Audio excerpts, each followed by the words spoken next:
has taken over. Let's go. It's Ferrall. Coast to coast. Steaks, chicks, stacks. You and I are going to make a lot of money. It's Ferrall, coast to coast.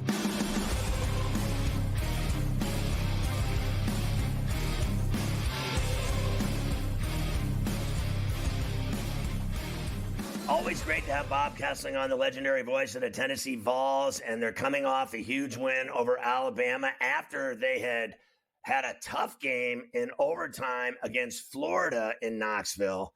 But I want to go back to start, Bob, to the game in Fayetteville where they lost, and you would have thought that Tennessee's season was going down the toilet because they had a rough road game to Fayetteville. Now, the fans are crazy. We know that. That's a given. But the reality is, I've always believed that it is so brutal to win on the road in the SEC and to go on the road. I don't care who you're playing. It is always difficult. It's a nightmare. And that day was a tough day. That was the first time someone all season long had really punched you in the mouth and didn't let Tennessee do what they do, where they score a lot of points and their offense is clicking and they're moving the ball and they're, getting possessions and just moving down the field.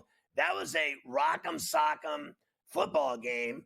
What did they get out of that? There had to be something they learned from it, other than everybody thought the world was ending in Knoxville, because they are 6-1 and things are real cherry rosy again. Yeah, Scott, it's interesting. The week before the Arkansas game, Tennessee went to Oklahoma and had a knockdown, drag-out fight with the Sooners, but figured out a way to win that game.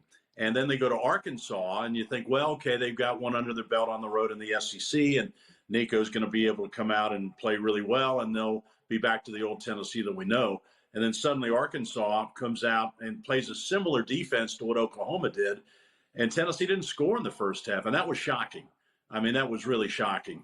And then Arkansas was just more physical than Tennessee was that day and won it. And I think it kind of knocked everybody back on their heels.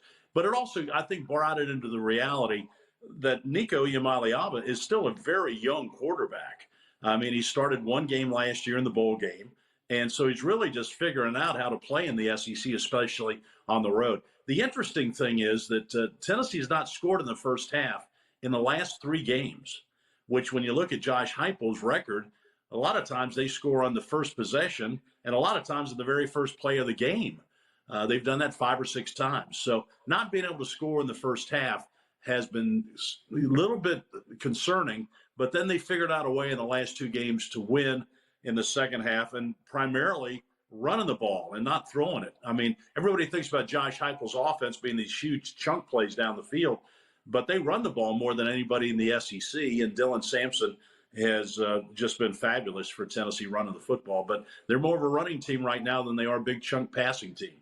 So when you were playing in Norman and you're calling the game and you see their struggles with their quarterbacks and their offense, were you surprised at their weakness? I mean, they got serious issues. I know they're not your problems, but you had to have seen it, and you got a young quarterback as well.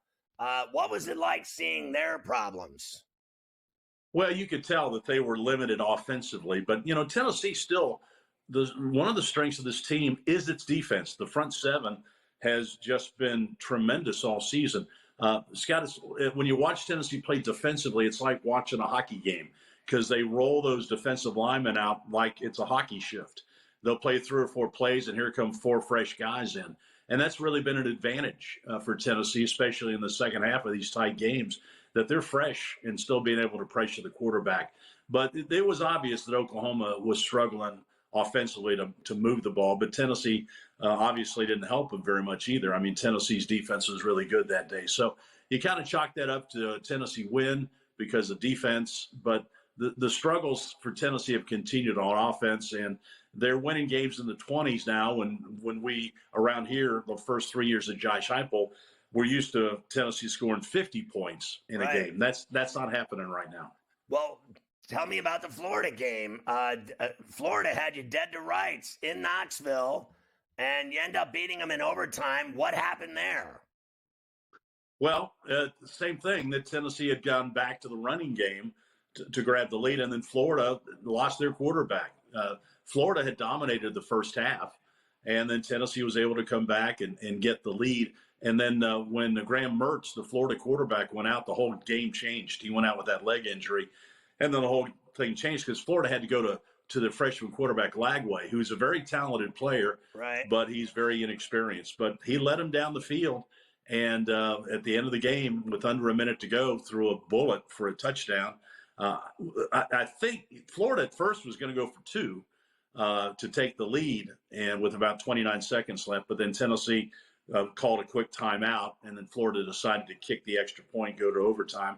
And then Tennessee's defense had Florida going backwards. Florida missed a long field goal, and then Tennessee just went to Sampson, and they just marched it down the field to win in overtime. But that was a tough game, and it was a really difficult game for Tennessee to win. And then this past week against Alabama, those are always slugfests. I mean, you go back down, they played 107 times, Scott. So, they've been battling for a long, long time against each other.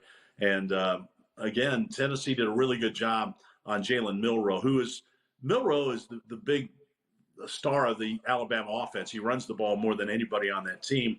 And Tennessee held him to 14 carries and 11 yards. And that was really a key. And they pressured him. So, he threw under 50%, I think, from the field, and just wasn't very effective in Tennessee's defense. I think in the second half especially put a lot of pressure on Milroe. And Alabama made some mistakes, threw a couple of interceptions, missed some field goals. And that, it could have been a different game. But then Tennessee, opening drive of the game, Tennessee takes it down the field, and Dylan Sampson fumbles, his first fumble all year. And that stopped the Tennessee drive. So neither team played really clean football in the game, but Tennessee figured out a way to win it. I mean, this kid, Dylan Sampson, was unbelievable. 139 yards, 2 tutties. I thought the Vols up front were just giving him massive holes.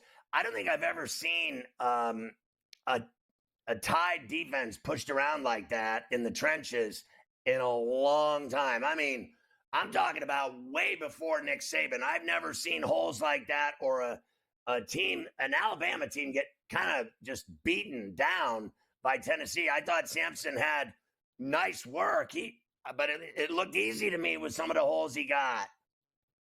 Well, when you watched Alabama come out on the field and warm up, they didn't impress you like they have in the past with those big uglies, especially on the defensive line, where they would just kind of maul you at the line of scrimmage. They have a couple of guys that are really good players up front, but they don't have the overall depth in that defensive line where they can just dominate. I mean, South Carolina, the other game, started the second half and held the ball for 8.5 minutes against them, Martin. And that used to never happen against Alabama. Sampson has been a story because of the fact he's run for 100 yards now in 6 of Tennessee's 7 games. Right. And a lot of his yardage, about 2/3 of it, is after contact. So that means he's breaking tackles, and when there's not a hole, he creates one. And the one thing that separates him, he's got sprinter speed. I mean, he was a sprint champion out of Baton Rouge. And if he gets by that first line of defense, he's a home run hitter. So he's just been really good. Last year he got to play some, but Jalen Wright was the featured back last year, and Wright was a 1,000-yard rusher, and Wright had a really good season. So Sampson had to pick and choose some of his spots where he had a chance to play, but he played well when he did. But this year he's the featured guy, and there's no question they're riding him right now. He's the workhorse. He rushed for 26 times, I guess, against Alabama, and so they're giving him the ball, and he's doing a really good job with it. Honestly, they held them to 89 yards rushing. That was embarrassing as well. I'll say this: you don't play again until the 2nd of November, so you're off till you play Kentucky in Knoxville. But boy, do you have brutal games at Georgia on the 16th and at Vanderbilt, who's been a huge surprise this year. Ask Alabama. That game's on the 30th of November. So I really like their schedule. Those are brutal games. I like where they stand at 6-1, way better than where Alabama's looking right now for the college football playoff. Bob, always a pleasure, my man. Always great having you on Coast to Coast. Thank you very much. Okay.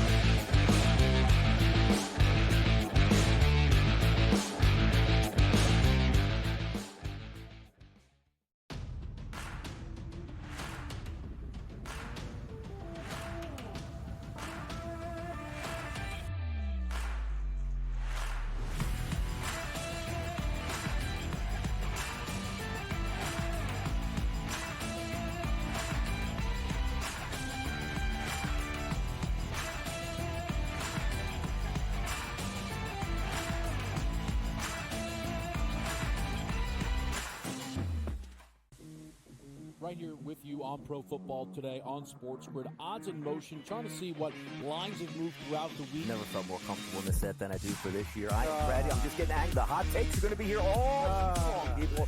What in the world is going on in Miami, Dom? It's not particularly anything to shy away from just because many people are on top of it. Hot take, hot take. I think this line is asking you once again to take New Orleans. Pro Football Today, only on SportsGrid. 27.5, and it's even money for them to go over. Double down on it. Chicago under 27.5 wins. I know we did the preview. If I'm right, Matt, I think if we go back and people look at the tape, I think we went under 28.5 when it happened, and I'm doubling down with 27.5. They don't get there. Betting above the rim, only on SportsGrid.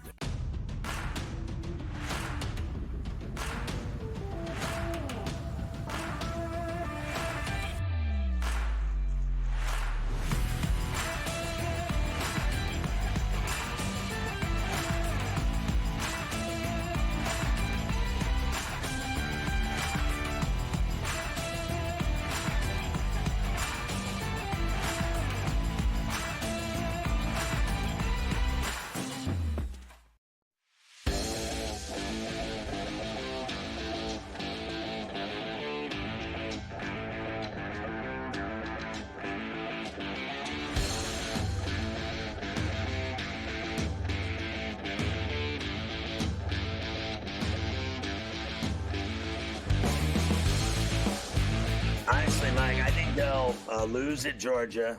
Georgia's not losing to them at Sanford Stadium. And I think that Vanderbilt will give them a game. That is an enormous game for Vanderbilt. If they could beat Tennessee in Smashville, that would be – can you imagine if they beat Alabama and Tennessee in the same season at home, what that place would be like? I mean, they have a shot. They have a legitimate shot against Tennessee in that game on the 30th. I am telling you. Tennessee's got their work cut out for them. They lose both those games and lose 3 games in the SEC. They will not be in the college football playoff. I didn't want to bum out Bob. Bob's a legend. You don't mess with a legend. So I didn't bring it up. I just said, you got some really tough road games. But it should be interesting to see what happens down the stretch. All right, Carver High. We continue marching on. You've got some NBA skinny for me now that the season is beginning. Yeah, let's get through this, and then I do have some other college football stuff that we can do after. All right, we already said this enough. Embiid's not going to play the first week. Paul George out for the opener tomorrow night. So no Embiid, no George. Bucks are at the Sixers on Wednesday night's card when most of the league is going to get involved. Lots of extensions yesterday. We talked about a couple of the more ridiculous ones. Here's a few others. Nuggets and Aaron Gordon, 4 years, $133 million. Rockets and Sengun, 5 years, $185 million. Pelicans and Trey Murphy, 4 years, $112. Hawks and Jalen Johnson, 5 for $150. So those four probably not as outrageous as Jalen Suggs or Corey Kispert. Now, look, I think Gordon deserves the money. I think Sengun deserves the money, without a doubt. I start getting a little sketchy on Murphy and Jalen Johnson. Jalen Johnson getting 5 years and $158 million in Atlanta. I'm glad he got all that money because they never get it done. Even if they get close, they still never get it done. I mean, they never get it done. I used to live there and go to Hawks games. I have never once seen that literally get close to getting it done. I mean, even when they were in the Eastern Finals, they never got it done. They never get it done. And then you give this guy all this money. Do you remember all the players that they've had down there that made all that money and they all ended up leaving? And they never won anything. So I question those last 2 deals. But every guy now in the NBA makes tons of money, so I'm not surprised at all about the numbers. It's who they're giving it to that troubles me. Precisely. All right, so since it's opening night, let me give you the opening night odds for a bunch of different futures here. Number 1, to win it all, it's the Celtics, who are plus 325. Thunder, Knicks, Sixers, Nuggets, Mavs, T-Wolves, Bucks, all on the list here at the top of the odds board to win the NBA title. A long way until June. I know that. Long way until June. Yeah, listen, I want to see the Thunder play the Celtics in the NBA Finals, not Fat Luka. Yes, the Thunder are the favorites for the Western Conference as we get things going here. I think a lot of people would like to see the Thunder play. You know what? How about not the Celtics? How about the Thunder against somebody else? That wouldn't be too bad either. Against the Knicks. Why not? That sounds good. That could be a lot of fun. All right, MVP for this year to start things off. Luka is your night one favorite at plus 330. Shea Gilgeous, Joker, Giannis, Ant Edwards, Tatum, Brunson, Wembanyama, all on the top of the board. At 20-1. There you go. 20-1 for Wemby. Why not? Next that I have for you, Defensive Player of the Year. Done. Wemby, minus money favorite on opening night. He's minus 155. I mean, look at these numbers for everyone else. Holmgren, Adebayo, Mobley, all 10-1, 11-1 or more right now. It's a done deal. Night one. Cash the ticket. First of all, I think he's the most exciting player in the NBA. So I am not kidding when I say he can win the MVP, and the Defensive Player of the Year odds are stacked in his favor because he's going to win that. He already was the Defensive Player of the Year last year, and he got shafted for that. Well, they give it to Gobert, that hack. Yeah. He is so awful. His game is so weak. I cannot imagine that they got rid of Cat Towns and kept that Galoof. Honestly. Wembanyama is so much better than him, it's not even funny. He'll dunk in his face. Sixth man of the year on opening night, Malik Monk. Naz Reid we have up there. We have Mathurin. We have Jaquez, DiVincenzo, Levert. Lots of names here. Sixth man of the year. Good odds, too. Jaquez, Miami, 13-1. Yeah. That guy is a flat-out baller. He has been a badass his entire life, playing high school ball in L.A., going to UCLA. He was a badass there. He's been a badass with the Miami Heat. Every minute of his career in Miami has been successful. He is a great player, and he is an enormous piece on the Heat, and I think he's the sixth man. I do this every year to you at the start of a season, and I'm going to say it again. Whenever I show you the odds for the most improved player, I always want to file a grievance. Wembanyama's the favorite. How could a guy who's already a badass be the most improved player? That just doesn't make any sense to me, ever, but fair enough. Giddey is on the board here. Jalen Williams, Kuminga, Jalen Johnson, Jalen Green, Mobley. Jalen Johnson, who nobody cares about, getting $150 million. Jalen Green of the Rockets at 15-1. He's already the most improved player in the NBA last year and got shafted. He's the most improved player right now in the league. And Rookie of the Year as we start opening night, Zach Edey is the favorite on the board. You, of course, got Richeche, Reed Shepard, Sarr, Castle. I'll tell you. Connect at 16-1. I was just going to say it to you. Connect. Two reasons. First of all, he's got that Laker juice, too, which you need. He's got that Laker juice with LeBron, and it seems like he's going to play a big role. I'm with you with Connect. Let's put that in because that number's going to change. And then they'll have ESPN knobbing him every day on their NBA live show or whatever it is. So he's just going to get the constant juice. Like, you'd think he was working for Minute Maid orange juice. I mean, he's going to have so much juice, he's literally fresh squeezed. 300-1 for Bronny, by the way, who's got the most tickets for that. Here we go. I had to tell you, at least that he had the most tickets. I score more than him, and I'm 60.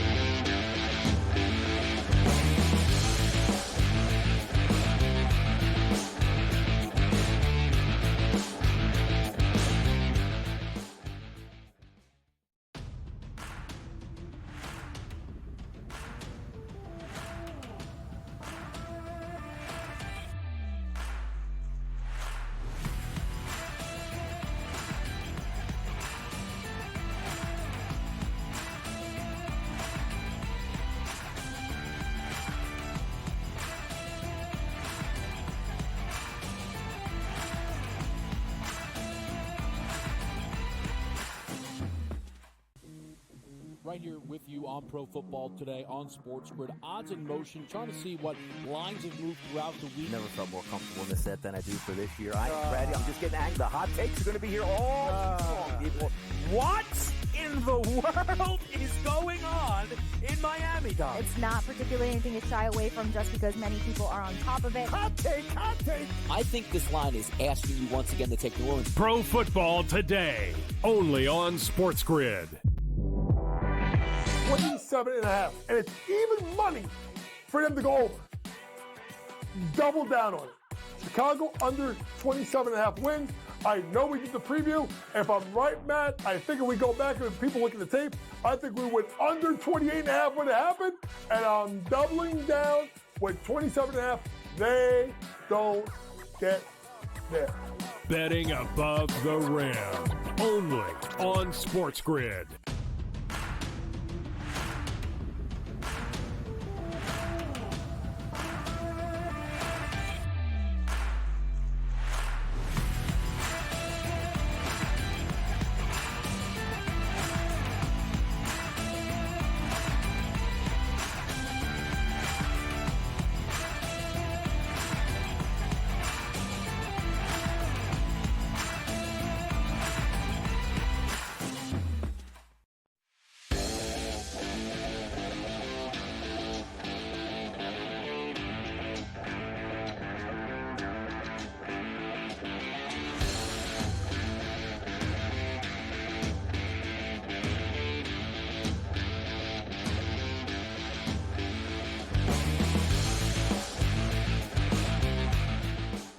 Carver High and I have massive gambling problems, and we're going to be betting on college football tonight, even if you've never heard of any of the players on either teams in both games.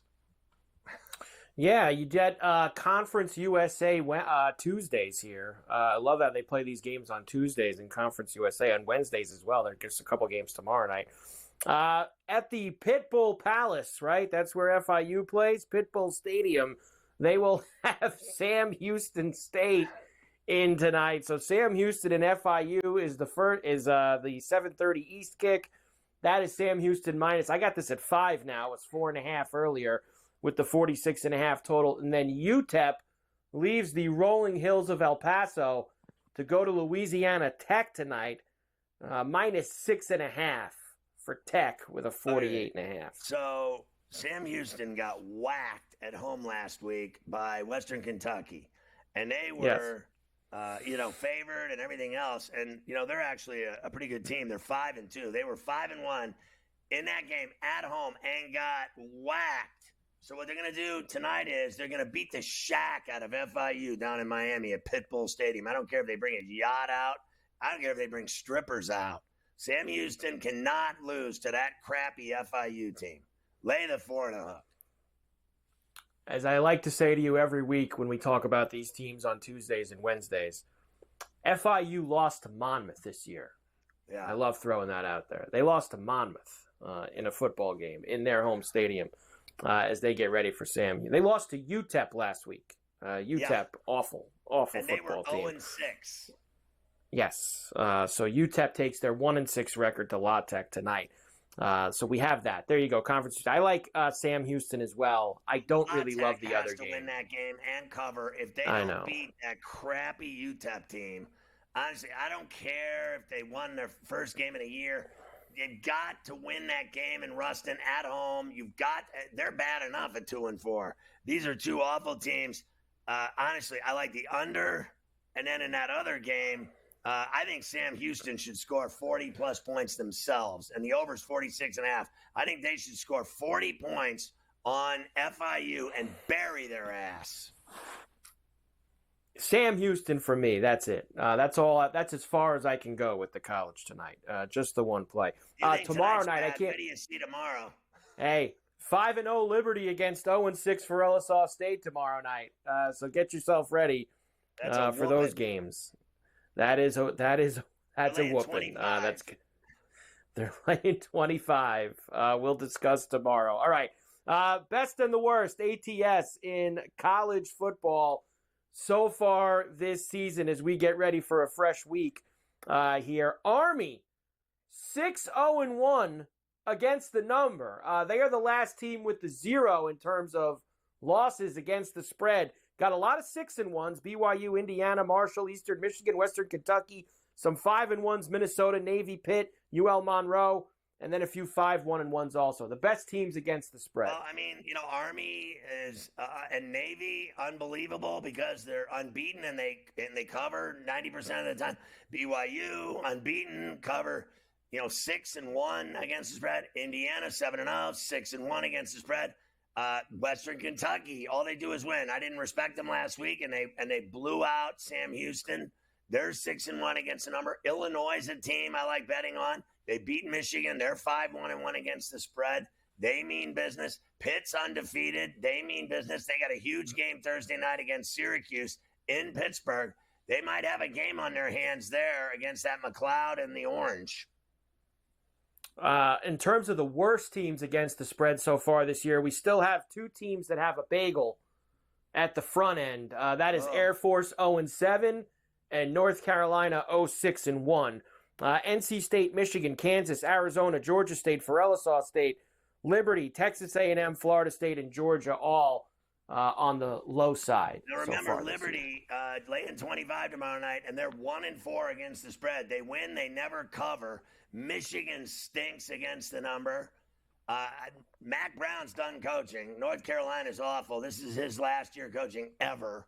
And Air Force, you bet against them every week. Arizona stinks against the number. So does Kansas. And people actually thought Kansas was going to be great this year. They're back to stinking like usual. They certainly are. We'll come back, and I will give you the updated numbers for the college football playoff, some Heisman numbers. We got some World Series things to do as well. We've got the Frozen Frenzy odds for tonight, all the hot. We'll have to finish this.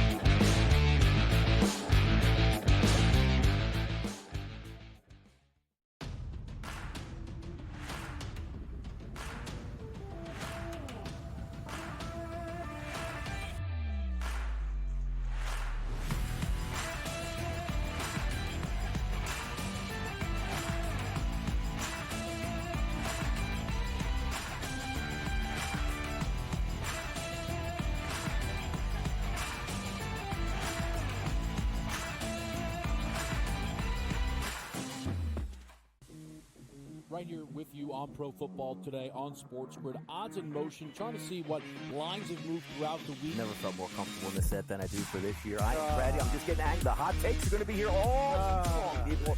What in the world is going on in Miami, Dom? It's not particularly anything to shy away from just because many people are on top of it. Hot take. I think this line is asking you once again to take New Orleans. Pro Football Today, only on SportsGrid. 27.5, and it's even money for them to go over. Double down on it. Chicago under 27.5 wins. I know we did the preview. If I'm right, Matt, I think if we go back and people look at the tape, I think we went under 28.5 when it happened, and I'm doubling down with 27.5.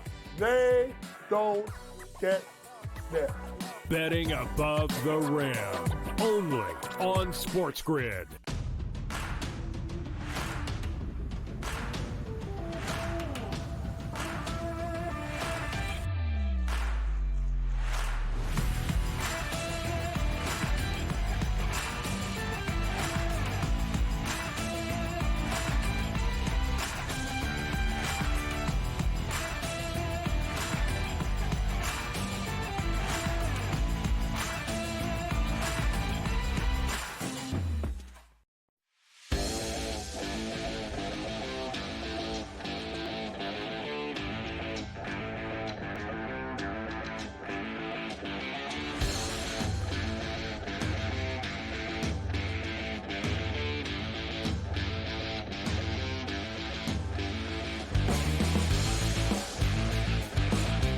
So you've got odds for who's going to win the college football playoff for me? We do have that, and with Georgia beating Texas this past weekend on Saturday night, they have now become the new favorites once again. There they are, Georgia at plus 350, Ohio State plus 450, Oregon, Texas, Penn State, Clemson, Tennessee, Miami 16-1, Alabama 20-1, everyone else 30-1 or longer. God, I would love to see. I got to be honest with you. I'd freak if I got to see Georgia play Miami for a national championship, honestly. Because I got to tell you, I already saw Ohio State screw up the game at Outson. I mean, how do you let the clock run out when all you need is a few yards, kick the field goal, win the game, and they screwed that up? So, obviously, Ryan Day and the Buckeyes screw it up and won't get it done as usual. Do you really believe Oregon's going to play for the national championship? I mean, they're number one in that crappy AP poll. Texas, keep playing yours and see if you're in it. They won't be in it. Penn State, I think, is overrated, frankly, and no pun intended with Franklin. Clemson's playing good, but they're not going to win it. Tennessee's not going to win it. By the time they play Georgia and Vanderbilt, I mean, honestly, when you look at Alabama, they're finished. They're not winning the national championship. I mean, they'll be lucky if they don't lose a couple more games. But Miami's for real. They're legit. Cam Ward, they're legit. They haven't been this legit since they were, I think, 10-0 in 2017, I think, was the last time they were good. And then they screwed that up. But this team has potential. They really do to run the tables. They're going to be in the playoff. Even if they lose a game, they're going to be in the playoff. They're one of the best teams in the country. They've been in the top 10 all year. They're 6 now. They should be 5. I already told you that. They just keep rewarding Texas for everything they do. Wins, losses. They're always getting overvalued.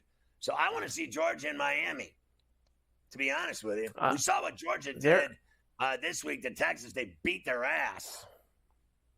They certainly did. There are still 10 undefeated teams left in college football, and out of that list that we just showed you, only 3 of the 10 are on that list, which is Miami, Penn State, and Oregon. The other 7, Iowa State, Pitt, BYU, Army, Navy, Indiana, and Liberty, the only undefeated teams left.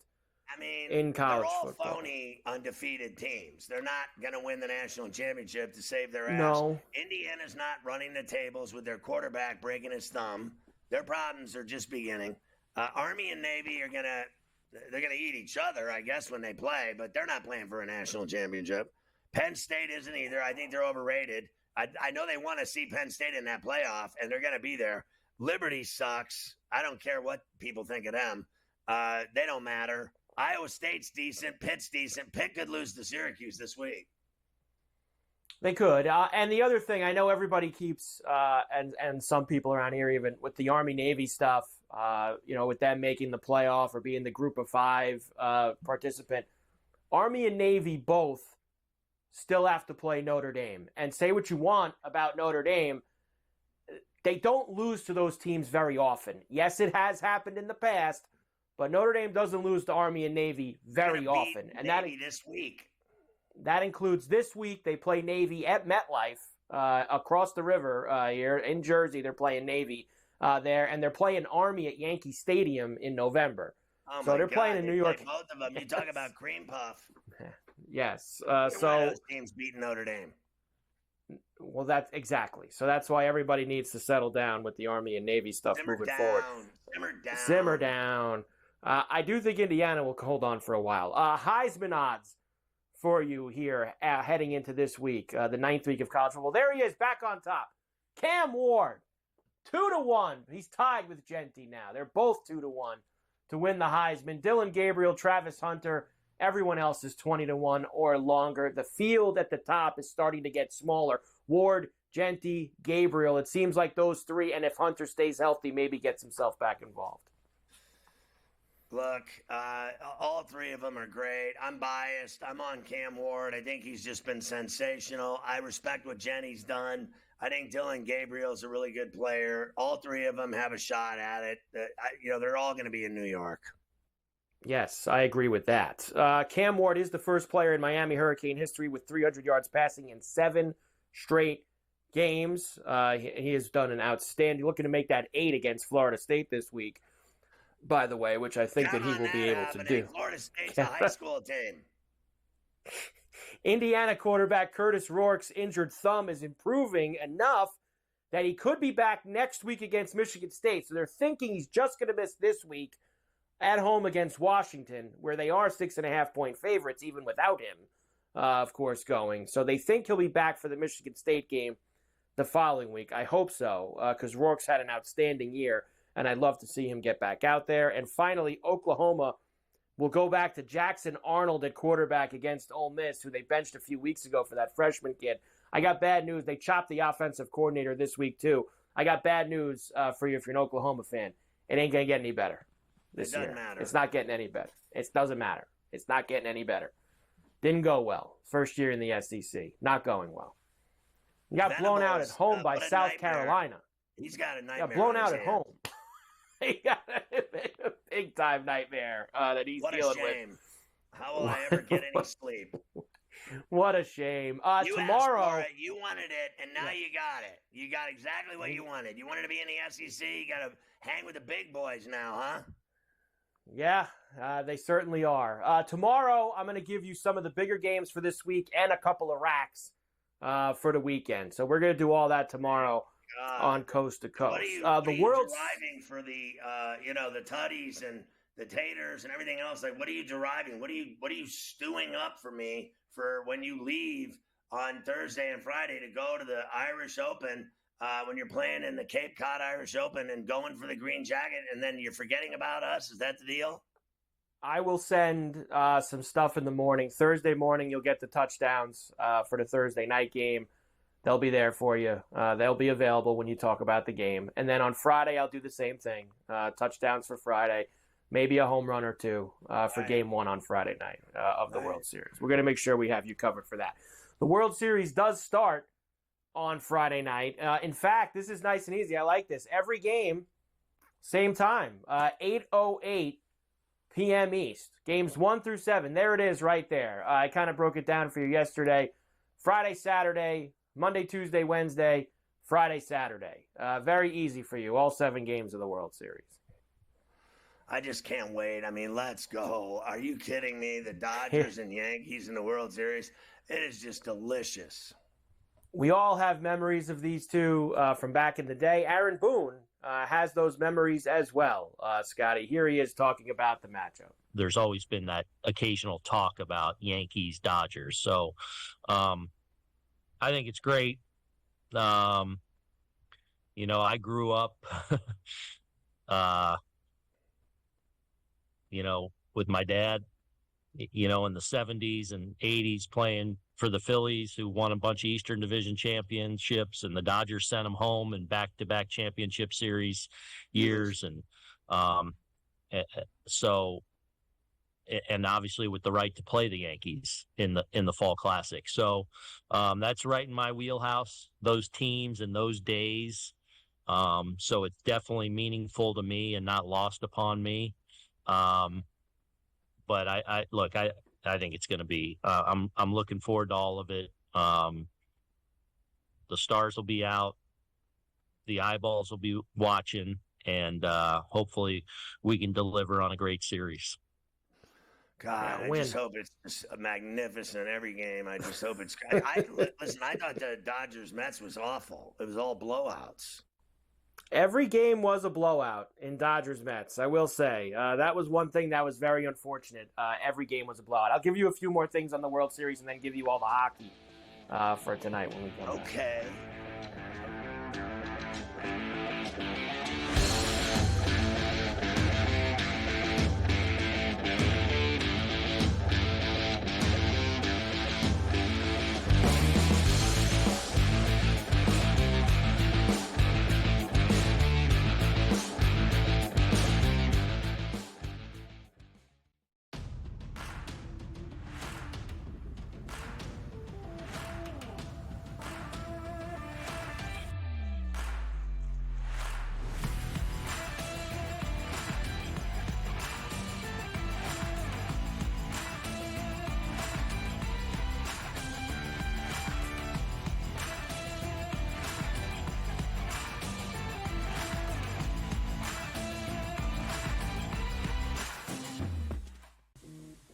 Right here with you on Pro Football Today on SportsGrid. Odds in motion, trying to see what lines have moved throughout the week. Never felt more comfortable in the set than I do for this year. Ready? I'm just getting angry. The hot takes are going to be here all long. People.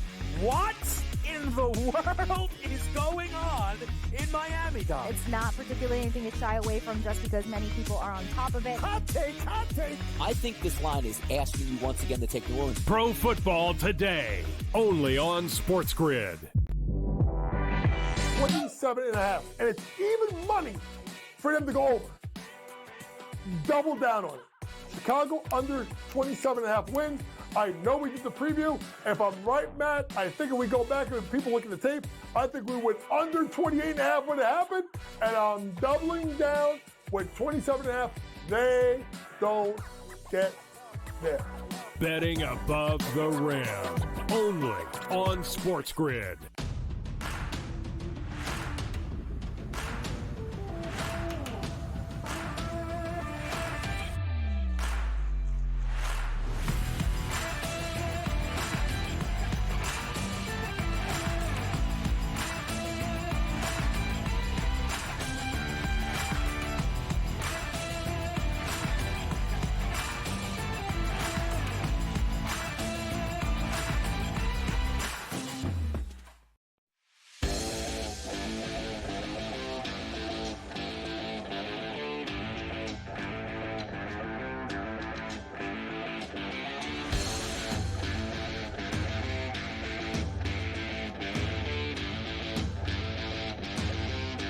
All right, what's this about Blue Bloods? Yes, you sent me this morning, the Blue Bloods of Major League Baseball, kind of reference to what Boone was talking about there. The Yankees, 27 World Series titles. The Dodgers, 7. The Yankees, 41 pennants. The Dodgers, 25. The Yankees, 47 Hall of Famers. The Dodgers, 53 Hall of Famers. Wins, Dodgers more wins, 11,022. Yankees, 10,778. Two historic franchises meeting again in the World Series. Let's go. I think it should be the Yankees and Dodgers at least every 5 years.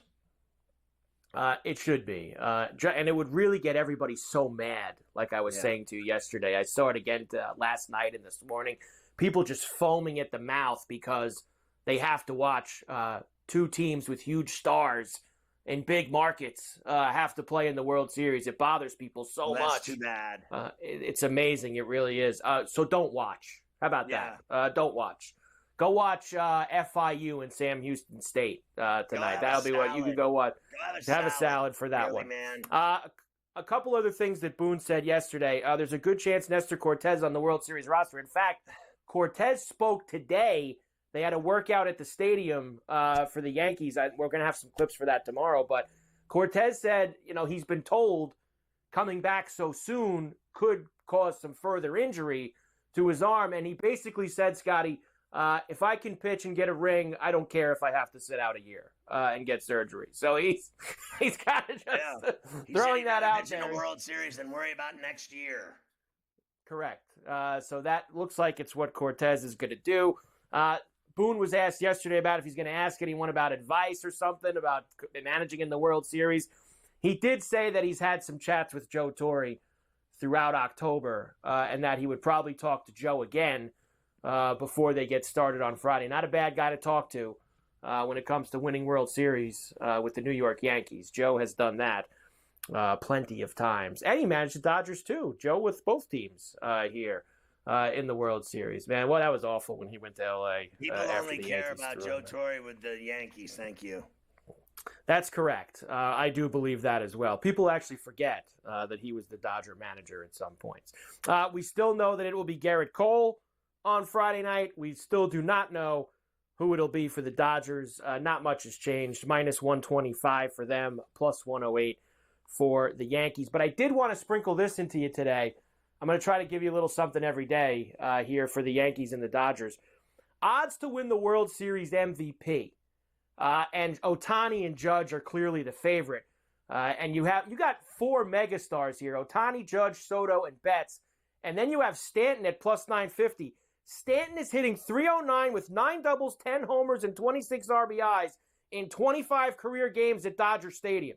He also won the 22 All-Star Game MVP at Dodger Stadium. He's hit a ball out of Dodger Stadium.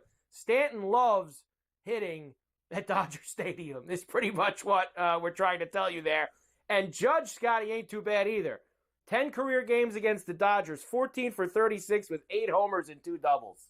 Pretty good numbers. Yeah, I like Stanton and Soto as far as I'm concerned for MVP because they're both badasses. The way Stanton hits there is incredible. I always remember that Willie Stargell hit 2 balls completely out of Dodger Stadium. No one can say that except for Willie. Pops, my man. Yeah, not too many have gotten completely out. Willie's got 2. I saw already making the rounds the last 2 days the Stanton one from when he was with the Marlins that he hit clear out of Dodger Stadium. So Giancarlo always loves hitting there in Los Angeles. The Yankees have been off to fast starts at the top of the lineup. Gleyber, Torres, and Soto have reached base safely in 15 of their 18 first-inning plate appearances this postseason. That's an .833 on-base percentage in the first inning for Torres and Soto, leading off at the top of the Yankee lineup. And they will need more of that against the Dodgers. Do you remember all the coming people up that here. wanted the Yankees to get rid of Gleyber Day? I mean, that's all we ever hear. Get rid of Gleyber Day. Meanwhile, He's been awesome. Awesome. Awesome. And finally for today on the World Series, if you're looking to go to the game, you better hit a couple of bets, get yourself a couple big tickets before you try to buy tickets. The cheapest ticket in both parks, Dodger Stadium and Yankee Stadium, over $1,000, over $1K for the cheapest ticket for all 7 games. A very expensive ticket. It's $1,000 to sit in the worst seat in the upper deck, and Gabe got his seat for $1,300 in the right field bleachers, like 5 rows from the field. So he's styling. He's going to have Dodgeritas going, the whole deal. Dodgeritas, you need to have that indeed. All right, Frozen Frenzy tonight. Everybody loves hockey. In the NHL. What is that? Every team is playing tonight, and starting in about 10 minutes, 6 o'clock East, and then at 6:30, every 15 minutes, another game will face off all the way to 11 o'clock tonight. So everybody is in the mix. Let's start with the first rack. I'll give you the rest after the break. Washington and Philly, 6 o'clock in Philadelphia, minus 120 for the Flyers. The Wild and the Panthers in South Florida, they gave Maurice an extension today, by the way. Panthers are favored minus 152 with a 5.5. Lightning and the Devils are at the Rock at 6:45. Devils favored. Stars and the Sabres in Buffalo at 7 o'clock. Minus 152 for the Stars, road favorite. Yeah, look, I like the Flyers, the Panthers. Give me the upset. Lightning at the Rock, and Dallas will win in Buffalo. The Rangers are in Montreal tonight. That will be at 7:15 East. You have the Maple Leafs in Columbus against the Blue Jackets. Remember, Maple Leafs played last night. So did Tampa. Toronto minus 2 Bills here. The Islanders are at the Horse Track tonight against Detroit. That's at 7:45 East. 8 o'clock East, the Jets are in St. Louis against the Blues. Blues, dogs at home. You got the Jets minus $1.40 there on the road. The Jets are 5-0. I like the Jets, the Islanders, the Leafs, and the Rangers. We will come back, and I will give you the other 2 sets of NHL games, which includes the Penguins heading to Western Canada, where they are going to be in Calgary tonight against the Flames. So the Penguins in Ferrall, Alberta. It's not even cold there yet, so it's just not a problem. Not true. I saw snow in Ferrall, Alberta. So I believe that there is some snow on the ground up in those parts. Yes, you wouldn't know it being around here. Whistler skiing.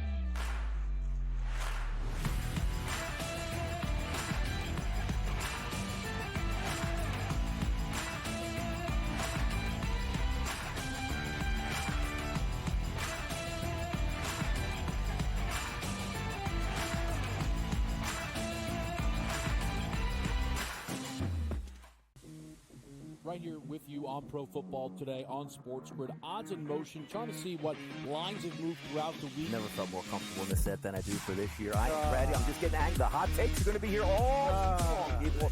What in the world is going on in Miami, Dom? It's not particularly anything to shy away from just because many people are on top of it. Hot take, hot take. I think this line is asking you once again to take New Orleans. Pro Football Today, only on SportsGrid. 27.5, and it's even money for them to go over. Double down on it. Chicago under 27.5 wins. I know we did the preview. If I'm right, Matt, I think if we go back and people look at the tape, I think we went under 28.5 when it happened, and I'm doubling down with 27.5. They don't get there. Betting above the rim, only on SportsGrid.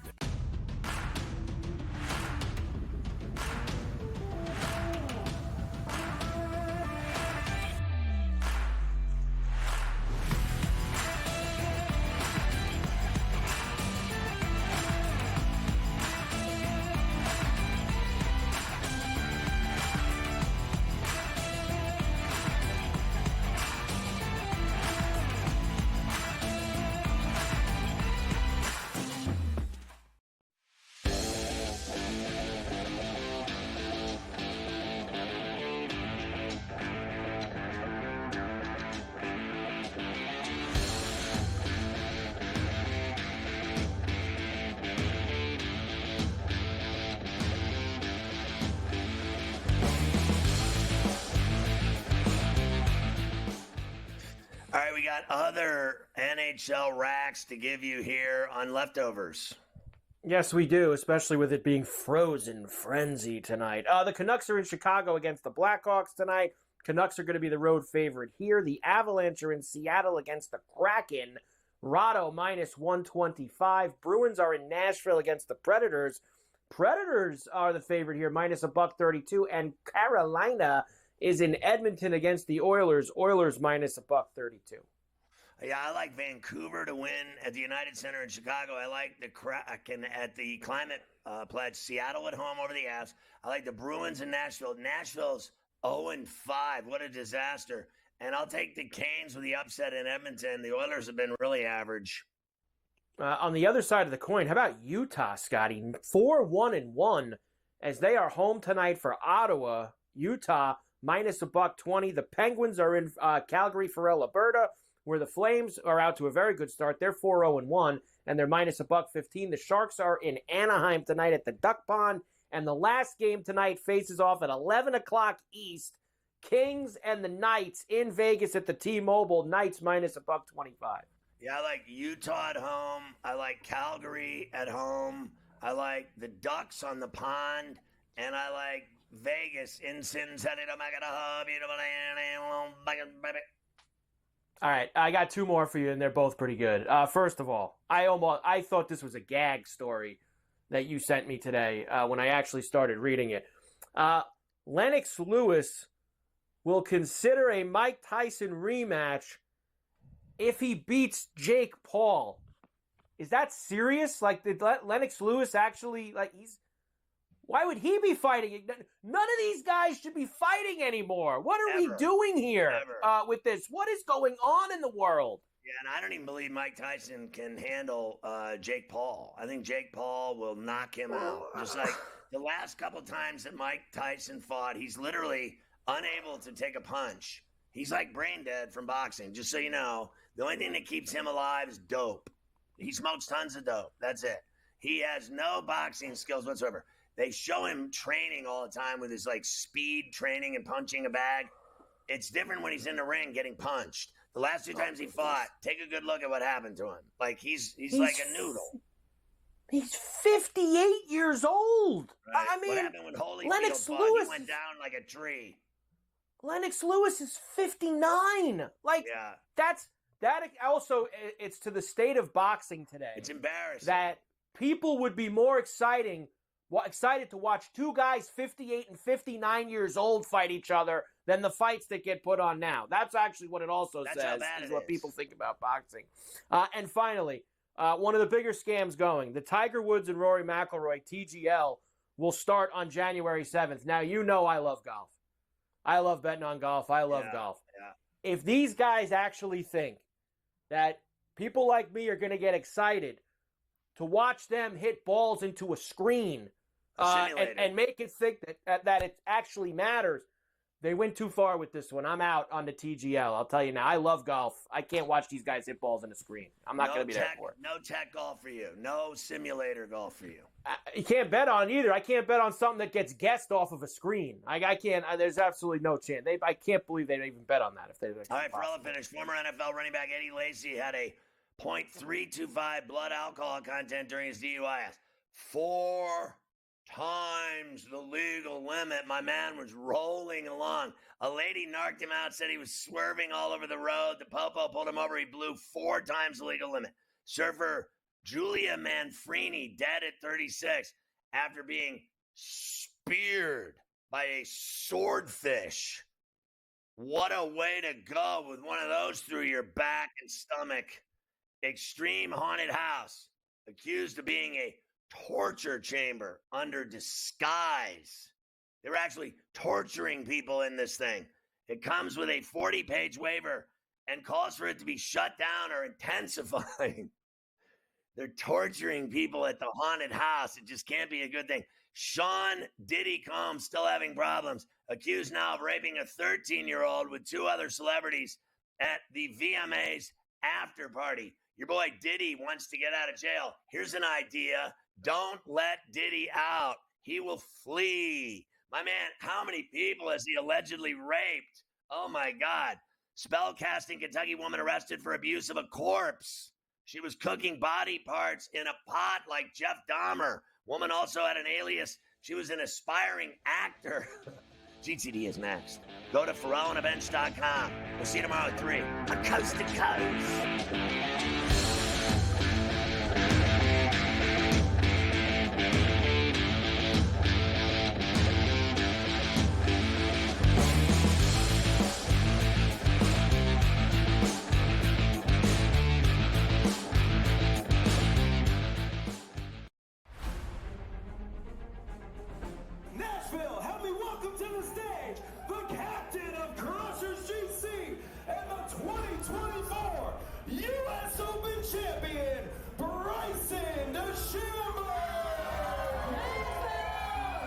Gosh, I'm trying to hold it in right now.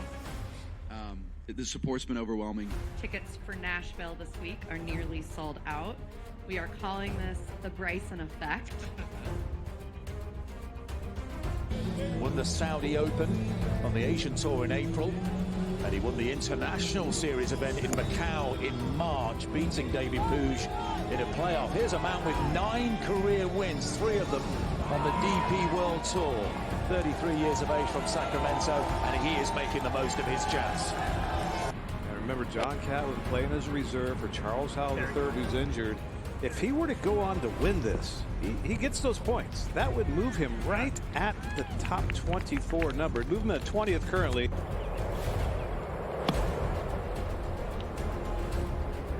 Yeah, another beautiful shot. These guys making this look so easy. Having a day.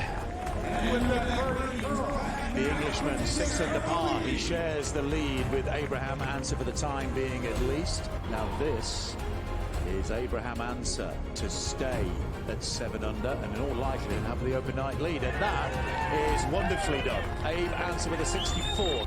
This is what Live Golf's about, man. I had a vision of this 2-3 years ago, seeing what the potential could be, and this is just the start. I mean, with how much support we have out here, and it's just the start, that's a testament to what Live Golf is and what the Crushers are doing, what our team's doing, and what we're trying to do for Nashville and places all across the globe. So super excited for the future of Live.